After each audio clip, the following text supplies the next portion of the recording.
Story with Binaca. सुनिए कहानी Binaca की जुबानी। तो लीजिए, हाजिर है सुभद्रा कुमारी चौहान की कहानी मंझली रानी।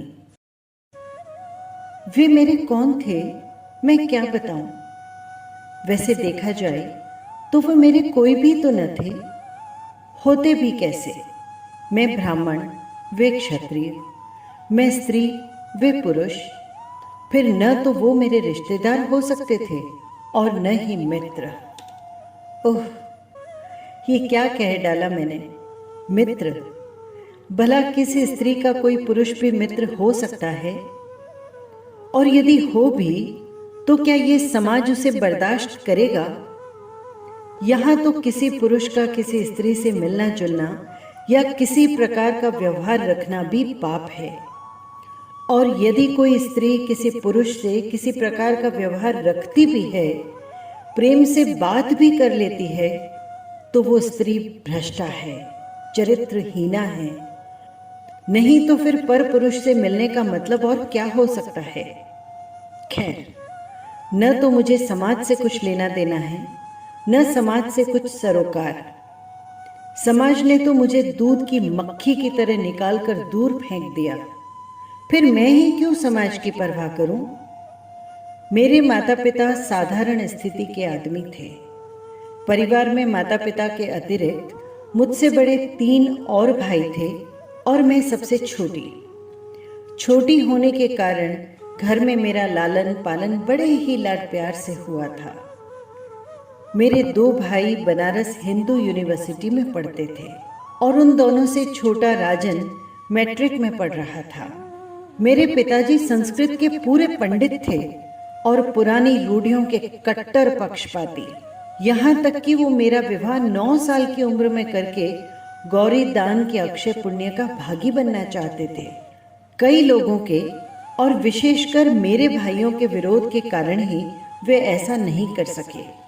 जब मैं कक्षा 5वीं अंग्रेजी में पढ़ रही थी, तब मेरी आयु थी लगभग 14 वर्ष। मेरे माता पिता को मेरे विवाह की चिंता हुई और वो मेरे योग्य वर की खोज में थे कि संयोग देखिए, ललितपुर के तालुकेदार राजा राम मोहन हमारे कस्बे में शिकार खेलने आए। कस्बे से लगा हुआ ये एक बड़ा सा बंगला था, जहाँ शिकार खेलने का अच्छा मौका था। उनका खेमा जंगल के बाहर कस्बे के पास ही था। कस्बे वालों के लिए ये एक खास तमाशा भी हो गया था। उनके टेंट में कभी ग्रामोफोन बजता, कभी नाच गाना होता। लोग बिना पैसे के तमाशे को देखने के लिए झुंड के झुंड जमा हो जाते। एक दिन मैं भी राजन और पिताजी के साथ राजा साहब के डेरे पर गई। मेरे पिताजी की राजा साहब से जान पहचान हो गई। हम लोग उन्हीं के पास जाकर कुर्सी पर बैठ गए। राजा साहब ने हमारा बड़ा सम्मान किया। लौटते समय उन्होंने हम लोगों को अपनी ही सवारी पर भेजा और पता है, साथ में बहुत सारे फल, मिठाई, मेवा इत्यादि भी रख दिए थे। कस्बे के कई लड़के लड़कियों ने मुझे राजा साहब की सवारी पर लौटते हुए उत्सुक नेत्रों से देखा था, किंतु उस सवारी पर बैठकर मैं अनुभव कर रही थी जैसे मैं कहीं की रानी हूं और मैंने उनकी तरफ आंख उठाकर भी नहीं देखा। दूसरे दिन राजा साहब ने स्वयं पिताजी को बुलावा भेजा और उनसे मिलकर 2-3 घंटे बाद जब पिताजी घर लौटे तो वो इतने प्रसन्न थे कि उनके पैर धरती पर पड़ते ही ना थे। ऐसा मालूम होता था कि वे सारे संसार को जीत कर आ रहे हैं। आते ही उन्होंने मेरी पीठ ठोकी और माँ से बोले, लो, इससे अच्छा और क्या हो सकता है। तारा का विवाह राजा साहब के मंझले लड़के से तय हो गया है। माता पिता दोनों ही इस संबंध से बड़े प्रसन्न हुए। मेरे भाइयों ने जब सुना कि तारा का विवाह एक तालुकेदार के विलासी लड़के से, जो मामूली हिंदी पढ़ा लिखा हुआ है, उससे तय हुआ, तो उन्होंने इसका बहुत विरोध किया। किंतु उनके विरोध को कौन सुनता। पिताजी तो अपनी हट पकड़े हुए थे। उनकी समझ में इससे अच्छा घर और वर उनके लिए कहीं मिल ही नहीं सकता था। सबसे अधिक आकर्षक बात तो उनके लिए ये थी कि वर बहुत बड़े खानदान और 20 बिस्से कनवाजियों के घर का लड़का था। फिर राजा से रिश्तेदारी करके कस्बे में उनकी इज्जत भी तो बढ़ जाएगी ना। इसके अतिरिक्त विवाह का प्रस्ताव भी तो स्वयं राजा जी ने ही किया था। नहीं तो भला मामूली हैसियत के मेरे पिताजी ये प्रस्ताव कैसे ला सकते थे। सबसे बढ़कर बात तो ये थी कि दहेज के नाम से कुछ न देकर भी लड़की इतने बड़े घर में ब्याही जाएगी। फिर भला इतने बड़े बड़े आकर्षणों के होते हुए पिताजी इस प्रस्ताव को कैसे टाल देते। पिताजी मेरी किस्मत की सराहना करते हुए कहते, मेरी तारा तो रानी बनेगी, रानी। रानी बनने की खुशी से मैं फूली न फिरती थी। भाइयों का विरोध करना मुझे बिल्कुल भी अच्छा नहीं लगता, किंतु मैं उनके सामने कुछ नहीं कह सकती थी। खैर, भाइयों के बहुत विरोध करने पर भी मेरा विवाह मंझले राजा मनमोहन के साथ हो ही गया। फूलों से सजी हुई मोटर गाड़ी पर बैठकर मैं ससुराल के लिए रवाना हुई।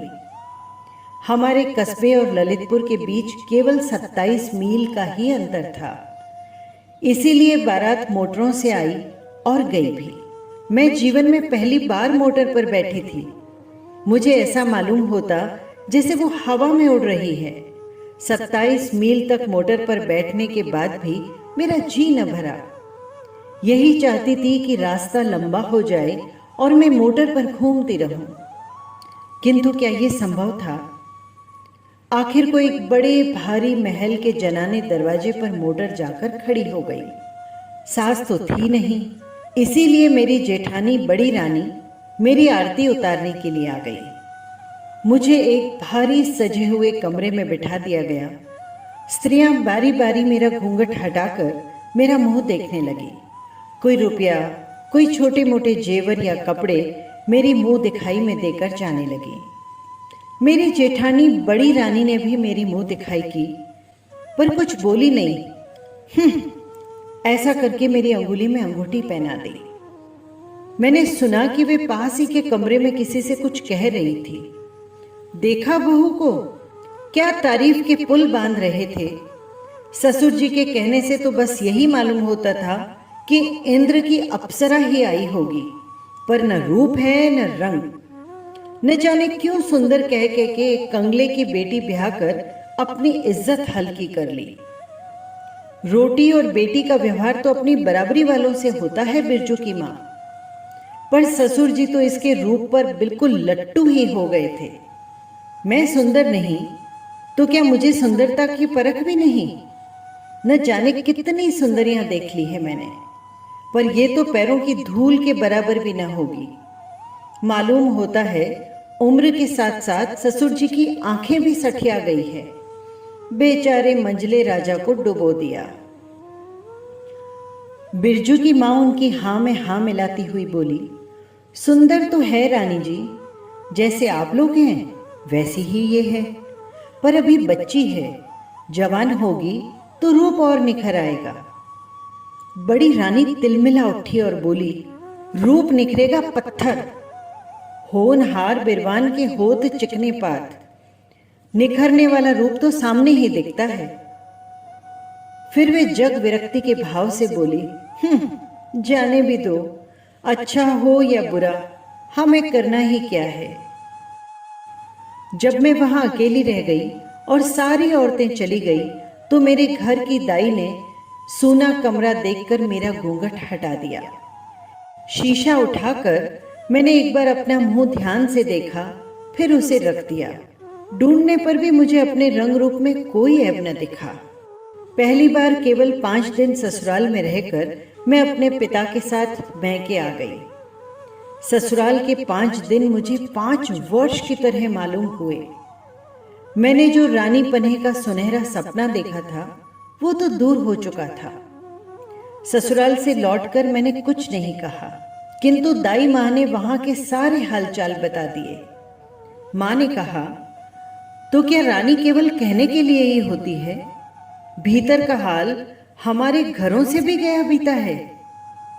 मैं अपनी माँ के साथ मुश्किल से महीना सवा महीना ही रह पाई थी कि मुझे बुलाने के लिए ससुराल से संदेशा आ गया।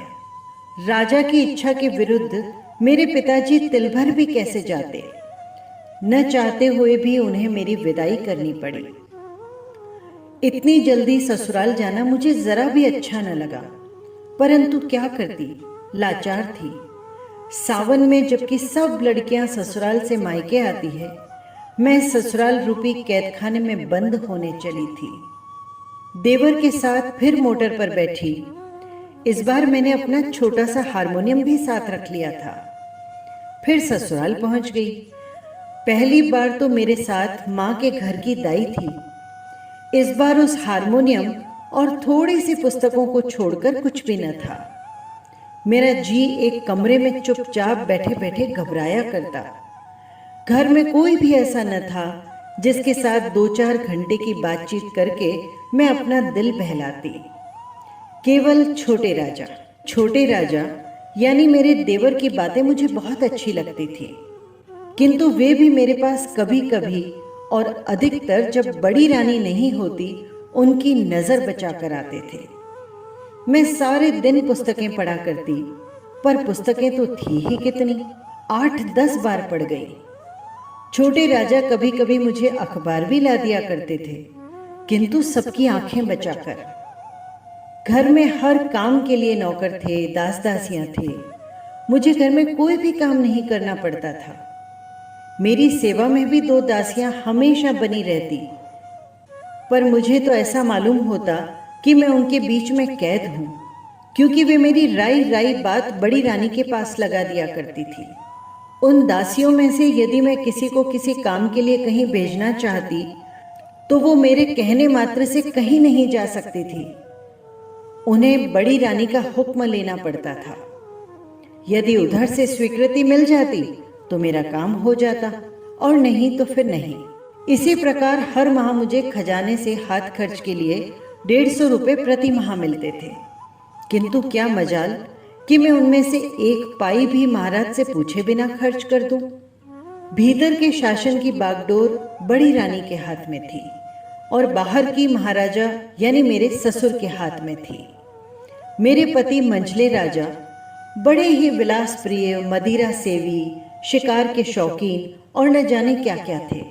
मैं क्या बताऊं, वे बहुत सुंदर भी थे, किंतु उनके दर्शन मुझे दुर्लभ थे। 4-6 दिन में कभी वे 1-8 घंटे के लिए मेरे कमरे में आ जाते तो वो मेरा अहोभाग्य होता। उनकी रूप माधुरी को एक बार जी भर कर पीने के लिए मेरी आंखें आज तक भी प्यासी हैं, किंतु मेरे जीवन में ये अवसर कभी आया ही नहीं। इस दिखावटी वैभव के अंदर मैं किसी प्रकार अपने जीवन को घसीटे जा रही थी। इसी समय मेरे अंधकार पूर्ण जीवन में प्रकाश की एक सुनहली किरण का आगमन हुआ। छोटे राजा की उम्र कुछ 17-18 साल की थी। वे बड़े ही नेक और होनहार युवक थे। घर में पढ़ने लिखने का शौक केवल उन्हीं को था। छोटे राजा मैट्रिक की तैयारी कर रहे थे और एक मास्टर बाबू उन्हें पढ़ाया करते थे। घर में आने जाने की उन्हें पूर्ण स्वतंत्रता थी। घर में स्त्रियों की आवश्यक वस्तुएं बाहर से मंगवा देना भी मास्टर बाबू के ही जिम्मे था, इसीलिए वे घर में सबसे ज्यादा परिचित थे। विवाह के बाद से ही बड़ी रानी मुझसे बड़ी नाराज रहती थी। उन्हें मेरी चाल ढाल, रहन सहन जरा भी न सुहाता। वे हर बात में मेरे ऐब निकालने की फिराक में रहती थी। तिल का ताड़ बनाकर मेरी जरा सी बात को वे परिचित या अपरिचित जो भी आता उसे कह सुनाती। शायद वे मेरी सुंदरता को मेरे ऐब से ढक देना चाहती थी। यही बात उन्होंने मास्टर बाबू के साथ भी की। वे तो घर में रोज ही आते थे और रोज उनसे मेरी शिकायत होने लगी, किंतु इसका असर उल्टा ही हुआ। मैंने देखा तिरस्कार की जगह मास्टर बाबू का व्यवहार मेरे प्रति और अधिक मधुर और आदरपूर्ण होने लगा। छोटे राजा को मेरा गाना बहुत अच्छा लगता था। वे बहुधा मुझसे गाने के लिए आग्रह करते। मुझे तो अब गाने बजाने की कोई और विशेष रुचि रही नहीं, किंतु छोटे राजा के आग्रह से मैं भी कभी कभी गा दिया करती थी। एक दिन की बात है, जाड़े के दिन थे, किंतु आकाश बादलों से ढका हुआ था। मैं अपने कमरे में बैठी एक मासिक पत्रिका के पन्ने उलट रही थी। इतने में छोटे राजा आए और मुझसे बोले, मंझली भाभी कुछ गाकर सुनाओ ना। मैंने बहुत टालने की कोशिश की, किंतु छोटे राजा नहीं माने। उन्होंने बाजा उठाकर मेरे सामने ही रख दिया। मैंने हारमोनियम पर गीत गोविंद का पद छेड़ दिया। मास्टर बाबू भी न जाने कैसे और कहां से आए और पीछे चुपचाप खड़े हो गए। छोटे राजा की मुस्कुराहट से मैं भाग गई। पीछे मुड़कर देखा तो हारमोनियम सरकाकर मैं चुपचाप बैठ गई। वे भी वहीं पर बैठ गए। बोले, मंझली रानी आप इतना अच्छा गा सकती हैं, मैंने आज ही जाना। छोटे राजा बोले, अच्छा न गाती होती तो क्या मैं मूर्ख था जो इनके गाने के पीछे अपना समय नष्ट करता। इधर ये सब बातें हो ही रही थी कि दूसरी तरफ से पैर पटकती हुई बड़ी रानी कमरे में आ गई। क्रोध से बोली, ये घर तो अब भले आदमियों का घर कहने लायक ही नहीं रह गया। लाज शर्म तो जैसे सब धो के पी ली हो। बाप रे बाप, हद हो गई। जैसे हल्के घर की है वैसी ही हल्की बातें यहाँ भी करती है। पास पड़ोस वाले सुनते होंगे तो क्या कहते होंगे, यही ना कि मंझले राजा की रानी रंडियों की तरह गा रही थी। बाबा रे, इस कुल में तो ऐसा कभी नहीं हुआ। कुल को तो न लजवाओ देवी। बाप के घर जाना तो भीतर क्या सड़क पर गाती फिरना, किंतु यहाँ ये सब नहीं हो पाएगा। तुम्हें क्या, घर के भीतर बैठी बैठी चाहे जो करो, वहां आदमियों की तो नाक कटती है। एक सांस में इतनी सब बातें कहकर बड़ी रानी वहां से चली गई। मैंने सोचा शराब पीकर दूसरी औरतों की बाह में बाह डालकर टहलने में नाक नहीं कटती, गरीबों पर मनमाने जुल्म करने पर नाक नहीं कटती। नाक कटती है तो मेरे गाने से। सो अब मैं बाजे को कभी हाथ नहीं लगाऊंगी। और उस दिन से फिर मैंने कभी बाजे को नहीं छुआ और न ही छोटे राजा ने मुझे कभी गाने का आग्रह किया। यदि वे आग्रह करते तब भी मुझे बाजा छूने का साहस न होता। इस घटना के कई दिन बाद एक दिन मास्टर बाबू छोटे राजा को पढ़ाकर ऊपर से नीचे उतर रहे थे और मैं नीचे से ऊपर जा रही थी। आखिरी सीढ़ी पर ही मेरी उनसे भेंट हो गई। वे ठिठक गए और बोले, कैसी हो मछली रानी। मैंने कहा, जिंदा हूं, खुश रहा करो, इस प्रकार रहने से आखिर कुछ लाभ भी है। मैंने कहा, जी को कैसे समझाऊं मास्टर बाबू। अच्छी अच्छी पुस्तकें पढ़ा करो, उनसे अच्छा साथी कोई और तुम्हें नहीं मिलेगा। पर मैं अच्छी पुस्तकें लाऊं कहां से। लाने का जिम्मा मेरा है। यदि आप अच्छी पुस्तकें लाकर दिया करेंगे तो इससे अच्छी बात मेरे लिए और क्या हो सकती है। ये कौन सी बड़ी बात है मंझली रानी, मेरे पास बहुत सी पुस्तकें रखी हैं, उनमें से कुछ मैं तुम्हें ला दूंगा। इस कृपा के लिए उन्हें बहुत धन्यवाद देती हुई मैं ऊपर चली आई और वे बाहर चले गए। मैंने ऊपर आंख उठाकर देखा तो बड़ी रानी खड़ी हुई तीव्र दृष्टि से मेरी ओर देख रही थी। मैं कुछ भी न बोलकर नीची निगाह किए हुए अपने कमरे में चली गई। दूसरे दिन मास्टर बाबू समय से कुछ पहले ही आए। उनके हाथ में कुछ पुस्तकें थी। वे छोटे राजा के कमरे में न जाकर सीधे मेरे कमरे में आ गए और बाहर से ही आवाज दी, किंतु दोनों दासियों में से एक भी उस समय हाजिर न थी। इसीलिए मैंने ही उनसे कहा, आइए मास्टर बाबू। वे आकर बैठ गए। किताबों और लेखकों के नाम बताकर वे मुझे किताबें देने लगे। उन्होंने कहा, ये महात्मा गांधी की आत्मकथा के दोनों भाग हैं। ये बाबू प्रेमचंद जी की रंगभूमि, इसके भी 2 भाग हैं। ये मैथिली बाबू का साकेत और ये पंत जी का पल्लव। इसके अतिरिक्त और भी बहुत सी पुस्तकें हैं। इन्हें तुम पढ़ लोगी तब मैं और ला दूंगा। इसके बाद वे साकेत उठाकर उर्मिला से लक्ष्मण की विदा का जो सुंदर चित्र मैथिली बाबू ने अंकित किया था, मुझे पढ़कर सुनाने लगे।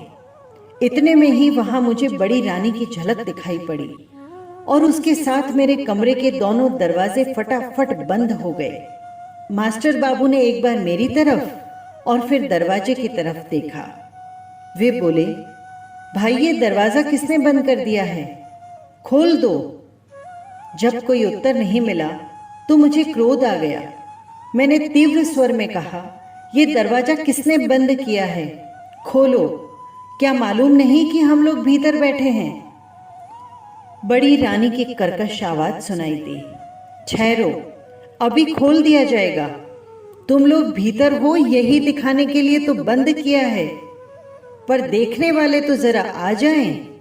ये नार के लीला अब ज्यादा दिन नहीं चल सकेगी। नार के लीला? मेरा माथा ठनका।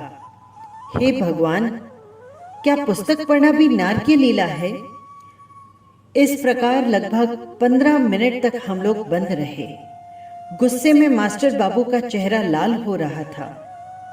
उधर बाहर बड़े राजा, मंझले राजा और महाराज की आवाज सुनाई दी और उसके साथ ही कमरे का दरवाजा खुल गया। बड़ी रानी बोली, मेरी बातों पर तो कोई विश्वास ही नहीं करता।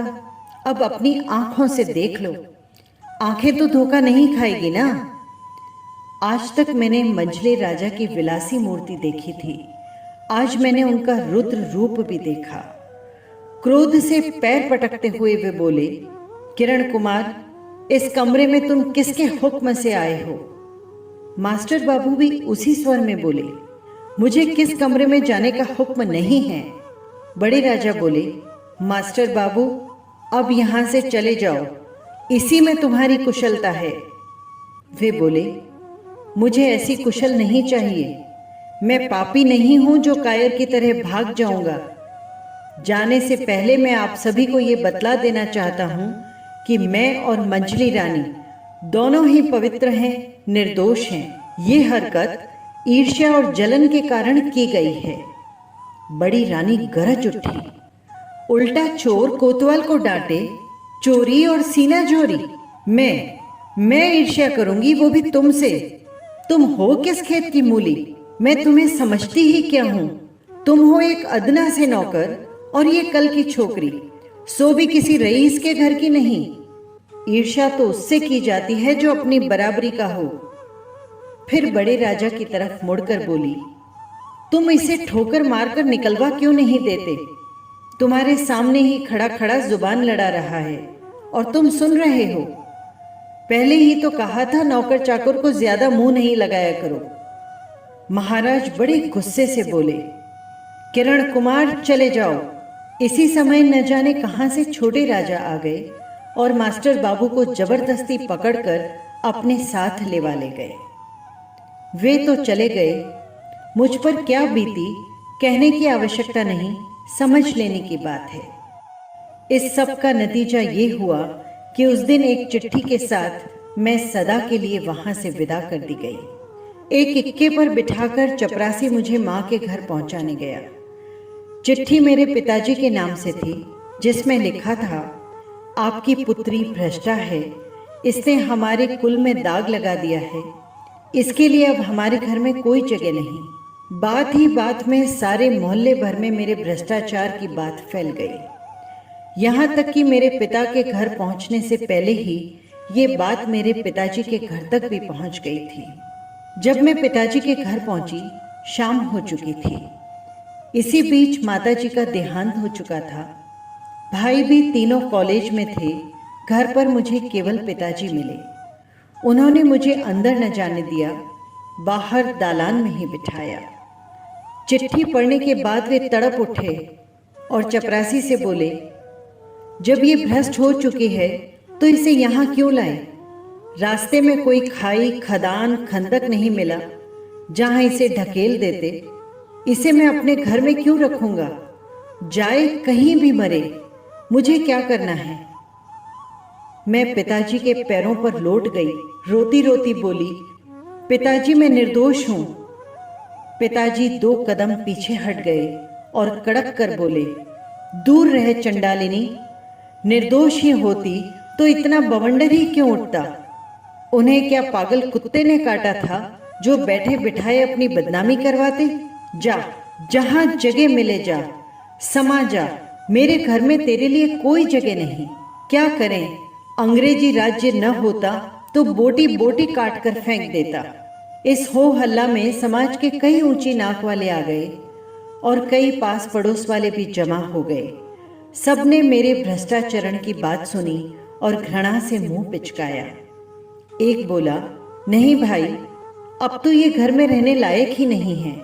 जब ससुराल वालों ने ही निकाल दिया तो क्या पंडित राम भजन अपने घर में रखकर जात में अपना हुक्का पानी बंद करवाएंगे। दूसरे ने पिताजी पर पानी चढ़ाया। अरे भाई, घर में रखे तो रखने दो, इनकी लड़की है, पर हम तो पंडित जी के दरवाजे पर अब पैर भी ना देंगे। मैं फिर एक बार भीतर जाने के लिए दरवाजे की तरफ झुकी, किंतु पिताजी ने हाथ के झटके से मुझे दरवाजे से कई हाथ दूर फेंक दिया। कुल में दाग तो मैंने लगा ही दिया था। वे मुझे घर में रखकर क्या जात के बाहर हो जाते। मैं दूर जा गिरी और गिरकर बेहोश हो गई। मुझे जब होश आया, मेरे घर का दरवाजा मेरे लिए बंद हो चुका था और मोहल्ले भर में सन्नाटा छा गया था। केवल कभी कभी एक दो कुत्ते भौंकने का शब्द सुनाई पड़ता। मैं उठी। बहुत सोचने के बाद स्टेशन की तरफ चल पड़ी। एक कुत्ता भौंक रहा था, जैसे वो कह रहा हो कि इस मोहल्ले में तुम्हारे लिए कोई जगह नहीं।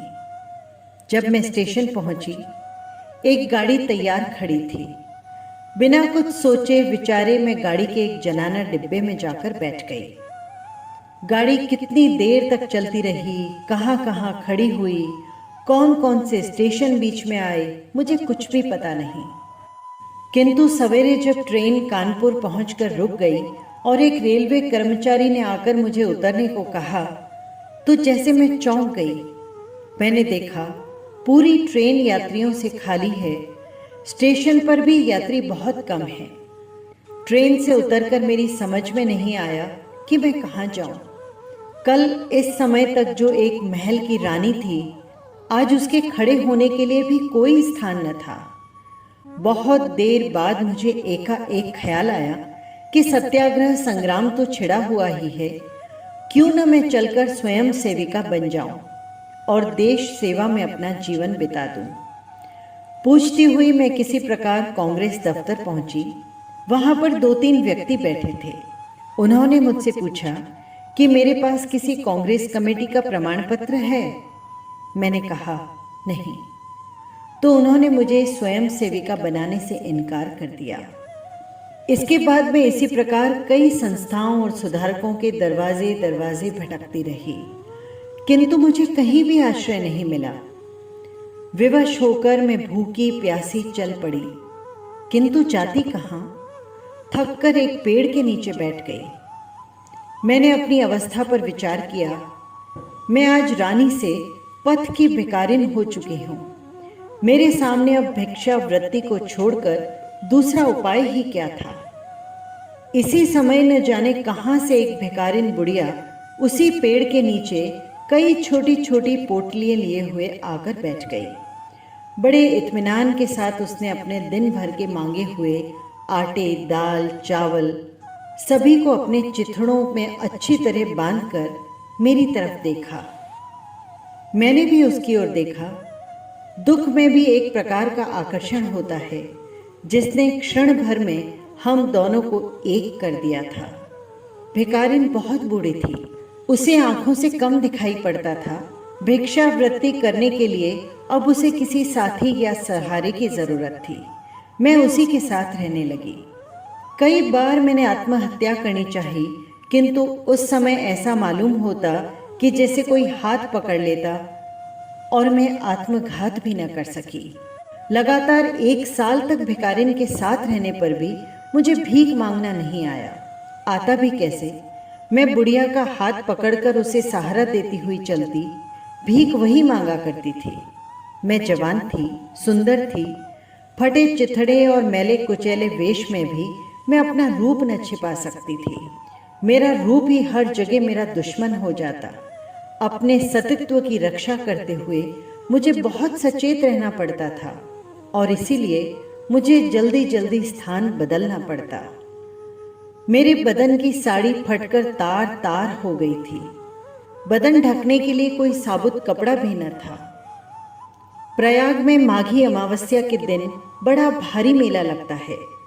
बुढ़िया ने कहा, वहां चलते हैं।